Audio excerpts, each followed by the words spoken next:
Academy ক্যাফেটেরিয়ায় নির্বাচনী বিজয় উৎসব করলাম আমরা। এ ছিল আমাদের বাংলা ভাষার জয়, এ ছিল আমাদের অধিকারের জয়, এ ছিল আমাদের আশা আকাঙ্ক্ষার জয়, এ ছিল আমাদের জনগণের, আমাদের দেশের এক বিরাট সাফল্য। এই সময়েই একদিন কতগুলো পাকিস্তানি ক্যাডেট আমাদের জাতীয় নেতা ও জাতীয় বীরদের গালাগাল করল, আখ্যায়িত করল তাদের বিশ্বাসঘাতক বলে। আমরা প্রতিবাদ করলাম, অবতীর্ণ হলাম তাদের সাথে এক উষ্ণতম কথা কাটাকাটিকে। মুখের কথা কাটাকাটিতে এই বিরোধের মীমাংসা হলো না। ঠিক হলো এর ফয়সালা হবে মুষ্টিযুদ্ধের দ্বন্দ্বে। বাঙালিদের জন্মগত অধিকার প্রতিষ্ঠা করতে বক্সিং গ্লাভস হাতে তুলে নিলাম আমি। পাকিস্তানি গোয়ার তুমির মান বাঁচাতে এগিয়ে এলো এক পাকিস্তানি ক্যাডেট, নাম তার লতিফ। পাকিস্তান সেনাবাহিনীর অর্ডিন্যান্স করে এখন সে লেফটেন্যান্ট কর্নেল।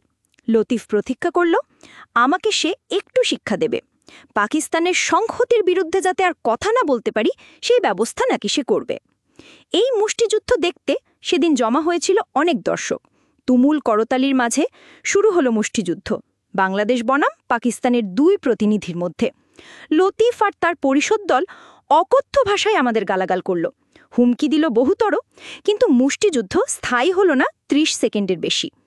পাকিস্তানপন্থী আমার প্রতিপক্ষ ধুলয় লুটিয়ে পড়ল, আবেদন জানালো সব বিতর্কের শান্তিপূর্ণ মীমাংসার জন্যে।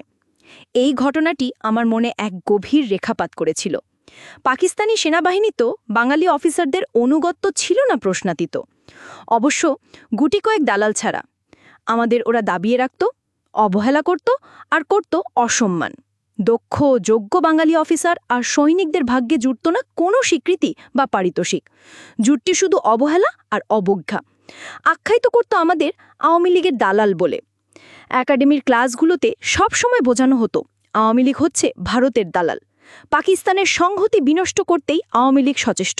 এমনকি উদ্দেশ্য প্রণোদিতভাবেই ক্যাডেটদের শেখানো হতো বঙ্গবন্ধু শেখ মুজিবুর রহমান হচ্ছেন ওদের রাষ্ট্রের সবচেয়ে বড় শত্রু।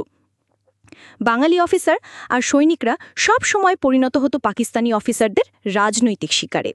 সব বড় বড় পদগুলো আর লোভনীয় নিয়োগপত্রের শিকেগুলো বরাবরই ছিটত পাকিস্তানিদের ভাগ্যে। বিদেশে শিক্ষার জন্য পাঠানো হতো না বাঙালি অফিসারদের। আমাদের বলা হতো ভীরু কাপুরুষ, আমাদের নাকি ক্ষমতা নেই ভালো সৈনিক হওয়ার, ঐতিহ্য নেই যুদ্ধের সংগ্রামের।